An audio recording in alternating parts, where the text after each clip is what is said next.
सुरुमा मुख्य समाचारका शीर्षकहरू। प्रतिनिधि सभाबाट आर्थिक र राष्ट्र ऋण उठाउने विधेयकमाथि विचार गर्ने प्रस्ताव स्वीकृत। शेयर बजारको उतार चढावबाट नआत्तिन लगानीकर्तालाई अर्थमन्त्रीको ढाढस। सोनमा गाउँपालिकाका प्रमुख प्रशासकीय अधिकृत यादव विरुद्ध भ्रष्टाचार मुद्दा। सेवाग्राहीबाट 72,000 रुपैयाँ घुस लिएको आरोप। रेबिस विरुद्धको एआरभी भ्याक्सिन देशभर अभाव आइपुग्न 1 महिना लाग्ने। इजरायलले लेबनानमा गरेको हमलामा परि 16 जनाको मृत्यु। आक्रमण रोक्ने विषयमा अमेरिका र इजरायल बीच मतभेद बढ्दै। र महिला टी20 विश्वकप क्रिकेटमा आज न्युजिल्याण्ड र आयरल्याण्ड भिड्दै।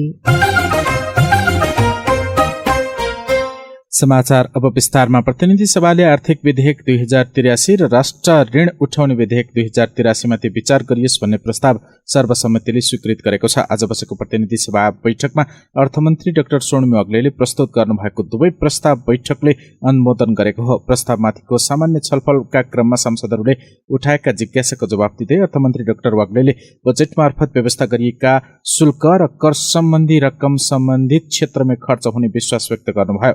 उहाँले वार्षिक 10 लाख रुपियाँसम्म आमदानी हुने व्यक्तिलाई आयकर छुटको व्यवस्था गरिएको उल्लेख गर्दै दीर्घकालीन आर्थिक स्थायित्वलाई ध्यानमा राखेर करका दर निर्धारण गरिएको बताउनुभयो। शेयर बजार निरन्तर घटिरहेको सन्दर्भमा अर्थमन्त्री डाक्टर वाग्लेले उत्पादनमूलक वातावरण सिर्जना गर्ने, राज्यलाई कर तिर्ने व्यवसायलाई प्रोत्साहन गर्ने र निजी क्षेत्रलाई साथ दिने उद्देश्यका साथ बजेट ल्याएको बताउनुभयो। त्यसैले शेयर बजारको उतार चढावबाट नआत्तिन उहाँले लगानीकर्तालाई आग्रह गर्नुभयो। हामीले दिन खोजेको सन्देश गरी खाने वातावरण, इमान्दारपूर्वक राज्यलाई कर तिर्ने, प्लेन लेभल फिल्डमा गएर सक्रिय उद्यम व्यवसाय गर्ने पात्रहरू यो राज्यको, यो सरकारको सारथी हुन्, सहयात्री हुन्। उहाँहरूलाई नै बढावा दिनको लागि यो बजेट आएको छ। त्यसैले एक घण्टामा स्टक मार्केटको इन्डेक्स माथि जान्छ कि तल जान्छ भनेर हेर्दैनौँ। हामी युगको लागि दूरगामी नीतिहरूमा काम गरिरहेका छौँ।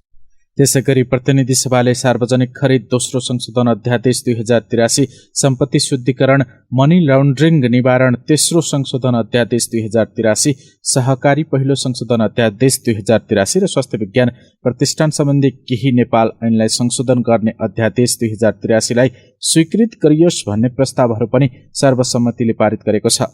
बैठकमा यी अध्यादेशहरू अस्वीकार गरियोस् भन्ने सांसदहरूले दर्ता गराएका प्रस्तावहरू निर्णयार्थ प्रस्तुत गरिएपछि सम्बन्धित मन्त्रीहरूले स्वीकृतिका लागि प्रस्ताव पेश गर्नुभएको थियो। अब प्रतिनिधि सभाको अर्को बैठक असार 11 गते बिहान 11 बजे बस्नेछ। यस्तै राष्ट्रिय सभाको जारी बैठकमा सांसदहरूले प्रादेशिक सरोकारको विषयमा विशेष समयमा आफ्नो धारणा राख्ने क्रम जारी छ। सांसदहरू नारायण दत्त भट्ट, मदन कुमारी शाह, धर्मेन्द्र पासवान, मोहम्मद खालिद लगायतले प्रदेशगत विभिन्न समस्याहरूको उठान गर्दै समाधानका लागि सरकारको ध्यानाकर्षण गरेका छन्। यसअघिको शून्य समयमा बोल्दै सांसद जयन्ती देवी राईले पछिल्लो समय देशमा महिला हिंसा, बलात्कार जस्ता हत्या जस्ता जघन्य अपराधका घटना भएकाले दोषी उपर कार्यवाहीको माग गर्नुभयो। यस्तै अर्का सांसद नरबहादुर विष्टले अख्तियार प्रमुखलाई सरकारले 9 घण्टासम्म थुनेर राजधानी विभागको प्रमुखलाई पक्राउ गर्न बाध्य बनाउने जस्तो गलत हरकत गरेको आरोप लगाउनुभयो। राष्ट्रिय सभा बैठकमा आज सार्वजनिक खरिद दोस्रो संशोधन अध्यादेश 2083, सम्पत्ति शुद्धिकरण मनी लन्ड्रिङ निवारण तेस्रो संशोधन अध्यादेश, सहकारी पहिलो संशोधन अध्यादेश, स्वास्थ्य विज्ञान प्रतिष्ठान सम्बन्धी केही नेपाल ऐनलाई संशोधन गर्ने अध्यादेश स्वीकृत गरियोस् भन्ने प्रस्तुत प्रस्ताव सम्बन्धित अध्यादेशहरू राष्ट्रिय सभामा स्वीकृतिका लागि प्रस्तुत गर्ने कार्यसूची रहेको छ। यस्तै आज गृहमन्त्री सुधन गुरुङ र भूमि व्यवस्था, सहकारी, संघीय मामिला तथा सामान्य प्रशासन मन्त्री प्रतिभा रावलले आफ्नो मन्त्रालयसँग सम्बन्धित प्रश्नहरूको मौखिक जवाब दिने पनि कार्यसूची छ। थारू आयोगको वार्षिक प्रतिवेदन पनि पेश हुने संसद सचिवालयले जनाएको छ। महोत्तरीको सोनमा गाउँपालिकाका प्रमुख प्रशासकीय अधिकृत श्रीदेव यादव विरुद्ध विशेष अदालत काठमाडौँमा मुद्दा दायर भएको छ। सेवाग्राहीबाट 72,000 रुपियाँ घुस लिएको आरोपमा अख्तियार दुरूपयोग अनुसन्धान आयोगले यादव विरुद्ध विशेष अदालतमा आज मुद्दा दायर गरेको हो। सड़क ढलान योजनाको कार्य सम्पन्न पश्चात भुक्तानी गर्ने क्रममा विभिन्न बहाना बनाएर घुस मागेको भन्ने सूचनाको आधारमा खटिएको आयोगको टोलीले यादवलाई उक्त रकम घुस सहित नियन्त्रणमा लिएको थियो। अनुसन्धानका क्रममा यादवले सेवाग्राहीसँग उक्त रकम घुस लिएको पाइएकाले उनी विरुद्ध मुद्दा दायर गरिएको आयोगले जारी गरेको विज्ञप्तिमा उल्लेख छ। सरकारले समयमा नै खरिद नगर्दा देशभर एन्टी रेबिज भ्याक्सिन एआरभी अभाव भएको छ। कुकुर लगायतका जनावरले टोकेर हुने प्राणघातक रोग रेबिज विरुद्धको एआरभी खोप जनस्वास्थ्यको हिसाबले अत्यावश्यक खोप हो, तर यही खोप यति बेला देशभर अभावको अवस्थामा छ। स्वास्थ्य तथा खाद्य स्वच्छता मन्त्रालय स्वास्थ्य सेवा विभाग अन्तर्गतको एपिडेमियोलोजी तथा रोग नियन्त्रण महाशाखाले एआरभी खोपको स्टक कम हुँदै गए पनि समयमै खरिद प्रक्रिया अगाडि नबढाएपछि खोपको कमी भएको हो। हाल टेकु स्थित केन्द्रीय भण्डार कक्षमा नै खोप न्यून मात्रामा रहेको छ। यसले गर्दा अहिले एन्टिरेबिज भ्याक्सिन एआरभी सर्टेजकै अवस्थामा रहेको छ। खोप लगायतका स्वास्थ्य सामग्री खरिद गर्ने विभाग अन्तर्गतको व्यवस्थापन महाशाखा प्रमुख केशवराज पण्डितका अनुसार खरिद प्रक्रिया द्रुत गतिमा अघि बढे पनि अझै 1 महिना आइपुग्न भ्याक्सिन लाग्ने बताउनुभयो।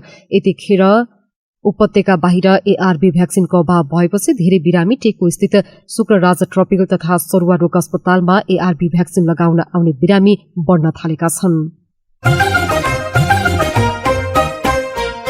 सरकारले वैशाख र जेठ 2 महिनाभित्र विभिन्न मितिमा बसेको मन्त्री परिषद बैठकका निर्णय सार्वजनिक गरेको छ। सरकारका प्रवक्ता समेत रहनुभएका शिक्षा तथा खेलकुद मन्त्री सस्मित पोखरेलले आज पत्रकार सम्मेलन गर्दै 87 वटा निर्णय सार्वजनिक गर्नुभएको हो। मन्त्री पोखरेलले वैशाखमा बसेका 9 र जेठका 6 वटा बैठकको निर्णय सार्वजनिक गर्नुभयो। सार्वजनिक निर्णय अनुसार सरुवा बढुवा नियुक्ति र प्रत्येक वर्ष असोज 15 गते राष्ट्रिय चलचित्र दिवस मनाउने लगायतका विषय रहेका छन्। प्रमुख प्रतिपक्षी दल नेपाली कम्युनिष्ट पार्टी नेकपाले सुदूरपश्चिम प्रदेश सरकारले ल्याएको आगामी आर्थिक वर्षको बजेट व्यथितिपूर्ण रहेको भन्दै खारेजीको माग गरेको छ।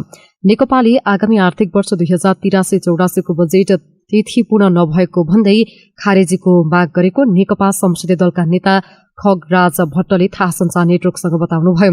सरकारले प्रतिपक्षी दलसँग गरेका प्रतिबद्धता आफैले बनाएका मापदण्ड विपरीतका विगत जस्तै योजना खरिद बिक्री गर्दै बजेट ल्याएकाले सभाबाट पारित हुन नदिने चेतावनी समेत दिनुभयो। उहाँले मन्त्रालय र सरकारका तल्ला निकाय मार्फत हाल्नुपर्ने योजना मुख्यमन्त्री कार्यालय र होटल तथा गोप्य ठाउँहरूमा टाइप गरिएको आरोप समेत लगाउनु भएको छ। संसदीय दलका भट्टले बजेट जनताको आशा अपेक्षा सम्बोधन गर्ने नभई दलाल बिचौलिया र कार्यकर्ता पोस्ने किसिमले ल्याइएको नेकपाले अस्वीकार गर्ने निर्णय गरेको बताउनुभयो। जिल्ला प्रशासन कार्यालय दाङबाट गएको 1 महिनामा 2000 भन्दा बढीले नागरिकताको प्रमाणपत्र प्राप्त गरेका छन्। प्रशासकीय अधिकृत विजय गौतमका अनुसार जिल्ला प्रशासन कार्यालयबाट जेठ महिनामा 2646 जनालाई नागरिकता प्रदान गरिएको हो। जिल्ला प्रशासन कार्यालय घोराही, इलाका प्रशासन कार्यालय तुलसीपुर र इलाका प्रशासन कार्यालय लमही मार्फत ती नागरिकता वितरण गरिएको हो। अब अन्तर्राष्ट्रिय समाचार। अमेरिका इरान बीच शान्ति सम्झौतामा हस्ताक्षरपछि पनि इजरायलले लेबनानमाथि आक्रमण जारी राखेको छ। इजरायली सेनाले लेबनानका विभिन्न क्षेत्रमा गरेको पछिल्लो कारबाहीमा 16 जनाको मृत्यु भएको छ। लेबनान स्थित दक्षिणी क्षेत्रका धेरैवटा शहरमा इजरायलले आक्रमण गरेको र कम्तीमा 16 जना मारिएको लेबनानको राष्ट्रिय समाचार एजेन्सीले बताएको छ। मिडिया रिपोर्टका अनुसार इजरायली सेनाले आज बिहानदेखि नै नाबाटिह शहर र आसपासका क्षेत्रमा निरन्तर आक्रमण गरिरहेको छ। अमेरिका र इरान बीच बुधबार मात्र भएको सम्झौतामा लेबनान सहित सबै मोर्चामा सैन्य हमला बन्द गरिने उल्लेख थियो। यसैबीच दक्षिणी लेबनानमा रहेको हिजबुल्लाहको स्थानमा आक्रमण रोक्ने विषयमा अमेरिका र इजरायल बीच मतभेद बढ़ेको छ। अमेरिकाका उपराष्ट्रपति जेडी भान्सले राष्ट्रपति डोनाल्ड ट्रम्प हाल इजरायलप्रति सहानुभूति र समर्थन देखाउने विश्वका एकमात्र नेता भएको बताउनु भएको थियो। इजरायलका आन्तरिक सुरक्षा मन्त्री इटामार बेन गोयरले भान्सको भनाईमा जवाफ दिँदै आफूहरूले समर्थन गर्नेहरूलाई फाइदा हुने र पिठ्यौं फर्काउनेहरूलाई नोक्सान हुने बताउनु भएको थियो। इजरायललाई धम्की नदिन पनि उहाँले चेतावनी दिनुभएको थियो। अब खेल समाचार। महिला टी20 विश्वकप क्रिकेटमा आज न्यूजील्याण्डले आयरल्याण्डको सामना गर्दैछ। खेल साउथ ह्याम्पटनमा नेपाली समयअनुसार आज राति 11:15 बजे शुरू हुनेछ। समूह बीमा रहेका दुवै टोलीले अहिलेसम्म 2 खेल खेलेका छन्। दुवै टोली जितविहीन यात्रालाई ब्रेक गर्न चाहन्छन्। आजको खेल जित्ने टोलीले अङ्क तालिकामा आफ्नो खाता खोल्नेछ। हार्ने टोलीलाई सेमिफाइनलमा पुग्न गाह्रो हुनेछ। समूह बीमा इङ्ल्याण्डले आफ्ना दुवै खेल जितेर 4 अङ्कसहित तालिकाको शीर्ष स्थानमा छ। 4 अङ्क नै जोडेको वेस्ट इन्डिज नेट रन रेटका कारण दोस्रो स्थानमा रहँदा समान 2-2 अङ्क सहित स्कटल्याण्ड र श्रीलङ्का तेस्रो र चौथो स्थानमा रहेका छन्। जाँदा जाँदै मुख्य समाचारका शीर्षक फेरि एकपटक। प्रतिनिधि सभाबाट आर्थिक र राष्ट्र ऋण उठाउने विधेयकमाथि विचार गर्ने प्रस्ताव स्वीकृत। शेयर बजारको उतार चढावबाट नआत्तिन लगानीकर्तालाई अर्थमन्त्रीको ढाडस। सोनमा गाउँपालिकाका प्रमुख प्रशासकीय अधिकृत यादव विरुद्ध भ्रष्टाचार मुद्दा, सेवाग्राहीबाट 72,000 रुपियाँ घुस लिएको आरोप। रेबिस विरुद्धको एआरभी भ्याक्सिन देशभर अभाव, आइपुग्न 1 महिना लाग्ने। इजरायलले लेबनानमा गरेको हमलामा परि 16 जनाको मृत्यु, आक्रमण रोक्ने विषयमा अमेरिका र इजरायल बीच मतभेद बढ्दै। र महिला टी20 विश्वकप क्रिकेटमा आज न्यूजील्याण्ड र आयरल्याण्ड भिड्दै।